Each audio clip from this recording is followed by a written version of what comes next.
Welcome back, everyone. We're diving headfirst into the world of Kaspa today, a cryptocurrency that's been buzzing around for its speed and its whole approach to this idea of scalability. We got an article here all about Kaspa mining, and the big question is it worth jumping into? Is it worth mining Kaspa? So let's break it down. What makes Kaspa tick? What are the challenges? And ultimately, is mining Kaspa right now the right move for you?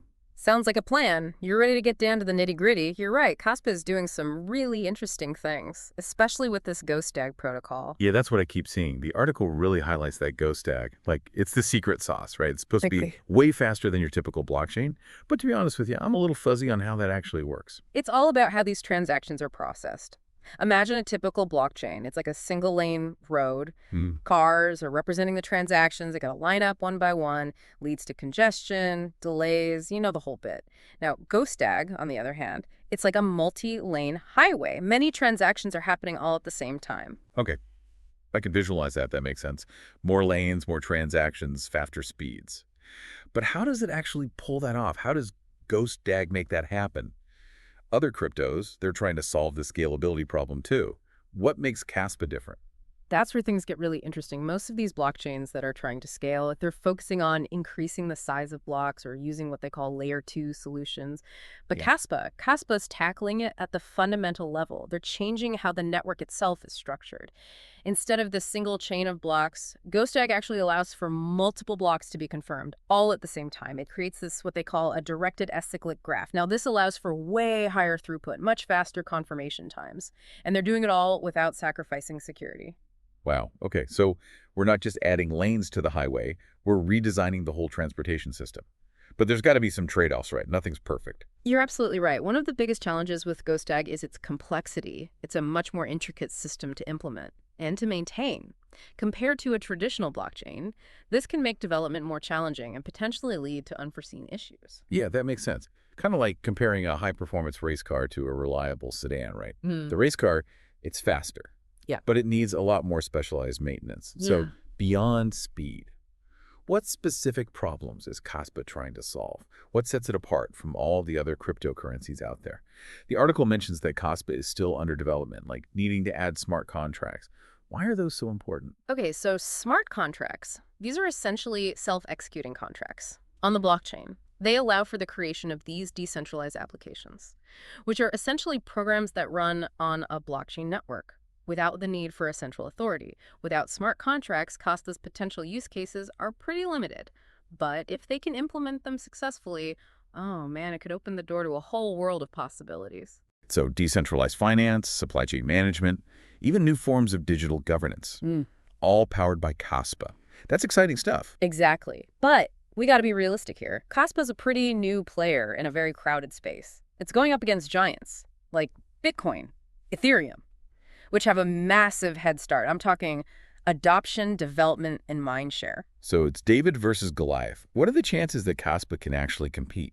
That's the million-dollar quarter. Kaspa's speed and scalability, those definitely give it a potential edge, especially for those applications that require fast and cheap transactions. But it's going to need a strong community, active development, and a growing ecosystem of applications if it wants to truly challenge the big guys. Remember, Bitcoin and Ethereum, they didn't become giants overnight. They've been around for years, building trust, building utility. Kaspa's got a long way to go, and the article acknowledges that. Okay, so the potential is there, but it's not a guaranteed slam dunk. Now let's talk about what you're really interested in, mining. The article highlights some challenges specific to Kaspa mining. What should someone thinking about mining Kaspa be aware of? Well, first things first, even with its innovative approach, Kaspa still faces limitations in terms of scalability. As the network grows, more people start using it, the system could be strained, potentially impacting transaction fees and confirmation times. Now, this isn't unique to Kaspa. It's a challenge that many blockchain projects face as they grow. So even with that superhighway analogy we were talking about, there's still a chance of rush hour traffic jams. Precisely. It all comes down to how well the technology actually scales in the real world. And of course, there's that competitive landscape. We've already talked about Bitcoin and Ethereum, but there are hundreds of other cryptocurrencies out there, all vying for attention, vying for users. Kaspa needs to carve out its niche, prove its worth. And I imagine the competition probably has a big impact on Kaspa's price. Yeah. Which is pretty crucial for anyone thinking about mining, right? Absolutely. The price of any cryptocurrency is heavily influenced by supply and demand. And competition plays a huge role in that. If Kaspa gains popularity, its price could go up, making mining more profitable. But if it struggles to compete, the price could stagnate or even drop, making mining a much less attractive proposition. And this is where another challenge comes in, the shift towards ASIC mining. Ah, yes, ASICs. The article mentions them, but honestly, that's a bit of a tech jargon black box for me. Can you break it down? What are they, and why are they so important for mining? Okay, so ASICs stands for Application-Specific Integrated Circuits, basically specialized computer chips, designed to mine cryptocurrencies very efficiently. They're purpose-built. For a specific algorithm, like the one Kaspa uses, this makes them much more powerful and energy efficient than mining with regular computer hardware like your CPUs or GPUs. So like custom-built mining machines, Yep. optimized for Kaspa's code? Exactly. But here's the thing. While ASICs can be significantly more profitable than mining with your general-purpose hardware, they are also much more expensive to purchase. This creates a barrier to entry for smaller miners and can contribute to centralization. Hold on. You mentioned centralization earlier, and the article brings it up too. Why is that a concern? Especially in the context of Kaspa and mining. All right, so centralization in this context refers to a situation where a small number of entities control a large portion of the network's hash rate, which is essentially the computing power dedicated to mining. One of the core principles of cryptocurrencies is decentralization, the idea that power should be distributed widely. If a few large mining farms with tons of ASICs control most of the Kaspa network, it kind of goes against that principle and can make the network more vulnerable to attacks or manipulation. So while ASICs might be more efficient and profitable, their widespread use could potentially undermine one of the core values of cryptocurrencies. It's a trade-off worth thinking about. Exactly. It's a complex issue with no easy answers. And then there's another layer of complexity, regulatory uncertainty. Right. The article touches on that too. How does the current regulatory landscape impact Kaspa and the decision to mine it? Well, cryptocurrencies are still relatively new. Governments around the world are still figuring out how to regulate them. This uncertainty can make it really difficult to predict what the future holds. For any cryptocurrency, including Kaspa, regulations could impact everything, from how Kaspa is traded to the legality of mining itself. So it's a bit of a Wild West out there. In some ways, yes, it's a rapidly evolving space, which can be both exciting and daunting. It's crucial to stay informed about the regulatory landscape and understand the potential risks involved. Okay, so before anyone even thinks about plugging in a miner, there's a lot to consider. We've got scalability limitations, intense competition, the impact of ASICs, and the ever-changing world of regulations. But let's say someone is ready to take the plunge. What does the article say about actually mining Kaspa? What kind of hardware does it recommend? The article specifically recommends using ASIC miners, particularly those made by Goldshell. They highlight a couple of models, the Goldshell EKA1M and the Kabox Pro, as being particularly well-suited for Kaspa's algorithm. Goldshell miners, got it. But why Goldshell specifically? Are there other options out there? And what are the key things to think about when choosing a Kaspa miner? So we're talking Goldshell miners for Kaspa. But the mining world, it can be a bit of a jungle out there. What makes Goldshell stand out? Are there other players? Like, what about Bitmain? Should someone be considering them? What are the trade-offs here? Yeah, it's true. Goldshell's not the only game in town. Bitmain's another big player. They make ASIC miners. They do have models for Kaspa. Choosing the right miner, it often comes down to balancing the cost, the efficiency, and even just the availability. Okay. So it's not as simple as just picking the brand name everyone's talking about. What should someone be comparing when they're looking at all these different miners? One of the biggest things is the hash rate. It's basically the miner's processing power. A higher hash rate means it can solve those complex Kaspa algorithms faster, giving you a better chance of actually earning rewards. Yeah. But a higher hash rate usually means higher power consumption, which brings us back to another crucial consideration: electricity costs. Right. Because even if you have the most powerful miner in the world, if you're spending a fortune on electricity to run it, it's not going to make you any money. The article does mention Goldshell's efficiency. Is that kind of their main selling point? Efficiency is definitely key. Goldshell miners, they are known for having a good balance of hash rate and power consumption. But Bitmain, they also have efficient models too. It's worth really digging into the specs, comparing the hash rate per watt of power used. The more efficient the miner, the lower your operating costs are going to be. And that means better potential for profit. So efficiency is like fuel economy for a car. You want to go far without burning a hole in your wallet. But you mentioned availability. What's that about?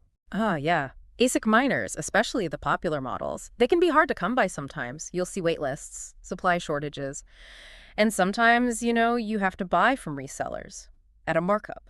It's a good idea to research the availability of different models before you make your decision. Sometimes a slightly less powerful miner that's readily available right now might be a better option than waiting months for a more powerful one. Okay, so factor in availability, factor in those lead times, so much to think about. Even before we get to actually setting these miners up, the article mentions a couple of specific Goldshell models, the EKA1M and the KBox Pro. What makes those stand out? The EKA1M, that one's particularly interesting because it comes with a built-in power supply. That can be a big plus. Convenience, ease of setup. You don't have to worry about buying a separate PSU. Yep. That's compatible with the miner's power requirements.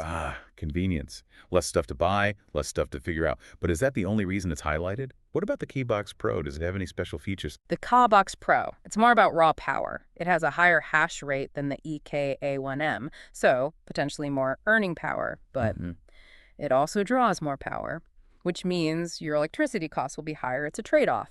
You have to consider it based on your electricity rates and your goals. It's like choosing between a nimble city car and a powerful truck. Depends what you need it for. Speaking of setup, the article also mentions ventilation and cooling. Is that something people often overlook when they're getting into mining? Oh, absolutely. ASIC miners, they generate a lot of heat. You need to make sure you have adequate ventilation to keep them from overheating. Think about it like a high-performance computer. If it gets too hot, it can lead to performance issues or even hardware failure. Yeah, no mining in a stuffy closet. What kind of ventilation setup do most people use for these miners? It really depends on the scale of your mining operation. For a single miner, you might be able to get away with a well-ventilated room and a decent fan, but if you're running multiple miners, you'll need a more robust solution, like dedicated exhaust fans, or even industrial-grade cooling systems. Some miners, like the Goldshell models we've been talking about, they do have built-in fans for cooling, but even then, you don't want to take any chances, especially when you're dealing with expensive hardware. Right. You don't want to cook your investment. So we've covered the hardware side of things. Now let's get to the heart of the matter. Should you mine Kaspa? The article seems pretty optimistic, but as we've discussed, there are a lot of factors to weigh. It really comes down to your individual circumstances. There's no one-size-fits-all answer. Okay. So walk us through the decision-making process. What are the key questions someone should be asking themselves before they dive into the Kaspa mining pool? All right, the first question. Do you have access to affordable electricity? Mining can be incredibly energy intensive. So if your electricity rates are high, it might not even be profitable, even with the most efficient miners. So check your electricity bill, do some calculations. What other factors are crucial? The next question is, are you comfortable investing in the necessary hardware? We've been talking about ASIC miners, and they can be a significant upfront investment. You need to factor that into your budget, make sure you're comfortable with the risk. Right, these aren't cheap toys. What about the technical side of things? Is mining something anyone can just pick up and do? Or does it require a certain level of technical know-how? You definitely need some technical aptitude to set up and manage a mining operation. You'll need to understand how to configure the mining software, connect your miner to the Kaspa network, and just troubleshoot any issues that arise. It's not rocket science. But it does require some basic computer skills and a willingness to learn. So maybe not for the complete tech novice. What about staying up to date on Kaspa's progress? Is that important for miners? Absolutely. The crypto world moves fast. You need to stay informed about any updates or changes to the Kaspa network that might impact your mining operation. This could include things like software updates, changes to the mining algorithm, or even news about potential exchange listings. Speaking of exchange listings, the article does bring that up. Yeah. As a potential game changer for Kaspa, can you explain why that's such a big deal and how it could impact someone's decision to mine?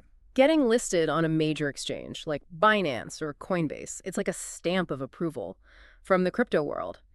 It means increased visibility, easier access for buyers and sellers, and often a surge in trading volume. And how does that impact the price of Kaspa and therefore the profitability of mining? Wow. When demand for a cryptocurrency increases, so does its price. If Kaspa gets listed on a major exchange and sees a significant increase in trading volume, it's likely that its price will go up, making mining more profitable. So potentially a big win for miners. But you said potentially. What are the chances Kaspa actually gets listed on one of these major exchanges? And what kind of timeline are we talking about? There's no guarantee, of course. Exchanges have strict listing requirements. Kaspa will need to meet those criteria. Things like a strong development team, a vibrant community, a proven track record of security, and a solid roadmap for the future. All factors that exchanges consider. So it's not just about the tech itself, it's about the whole ecosystem around Kaspa. Exactly. And even if Kaspa does meet all the requirements, there's no way to predict when a listing might happen. It could be months, could be years. It's a waiting game. Oh, a lot of uncertainty, but also a lot of potential upside if things fall into place. Okay, this is a lot to digest. Before we wrap things up and leave our listener with some final food for thought, let's take a quick pause. We'll be right back to finish our deep dive into the world of Kaspa mining. And we're back, ready to wrap up our deep dive into this whole world of Kaspa mining. We've covered a lot, from the tech behind Kaspa to the factors that could really make or break its success. So before we send you off to do your own research, any final words of wisdom for someone who's maybe thinking about jumping into that Kaspa mining game? The biggest piece of advice I can give is to approach this with a clear head and a healthy dose of skepticism. Don't get swept up in the hype. Remember, every cryptocurrency, even those with groundbreaking technology, they all face challenges, uncertainties. Do your due diligence, read different perspectives, understand the risks, as well as the potential rewards. Yeah. Don't put all your eggs in one basket. Diversify that research. Diversify your thinking. What about Kaspa itself? Stepping back from the specifics of mining, how do you view its overall potential in the broader cryptocurrency landscape? Kaspa's doing some really innovative things. The GHOSTDAG protocol, it's a fascinating approach to scalability. And the team. They seem committed to building a really robust and secure platform, but it's still early days. The next few years, they're going to be crucial for Kaspa if it can attract a strong community of developers, build out that diverse ecosystem of applications, overcome some of those challenges we talked about. It has the potential to be a major player in the crypto space. Okay, so it's a project to watch closely, maybe even one to participate in, but with eyes wide open. Exactly. Keep an eye on its development progress, how they're handling those scaling challenges, whether it's attracting developers, building those partnerships. Those are all signs of a healthy and growing ecosystem. And of course, Yeah. keep an eye on that potential exchange listing. Who knows, maybe one day we'll be looking back and saying, remember when Kaspa was just a blip on the radar? That would certainly be an interesting turn of events. Always exciting to see how these things play out. Well, we always like to leave our listeners with something to ponder, a thought to spark further exploration. And since we've been talking so much about these exchange listings, let's play that scenario out. Imagine Kaspa does get listed on Binance or Coinbase. What do you think happens then? How does that impact its price, its adoption, its overall place in the crypto world? That's a great question. A major exchange listing. That would definitely be a catalyst for Kaspa. We'd likely see a surge in trading volume, increased media attention, and probably a significant price jump, at least in the short term. But the long-term impact, that would depend on how Kaspa capitalizes, on that increased exposure. So it's not just about getting listed. It's about what you do with that newfound attention. What should Kaspa be focused on to leverage that momentum, solidify its position? Building out its ecosystem is key. Attracting those developers to create new applications on the Kaspa platform, fostering partnerships with other projects and businesses, demonstrating real-world use cases for its technology. These are the things that will drive long-term value and adoption. So the exchange listing, that could be the launchpad, but the real journey begins after that. Exactly. It's like any startup. Getting funding is great, but it's what you do with that funding that determines your ultimate success. And that, my friend, is what the deep dive is all about. Helping you explore these complex topics, understand the nuances, and make informed decisions. We hope this deep dive into Kaspa and this whole world of mining has been insightful and thought-provoking. As always, keep learning, keep exploring, and keep diving deep.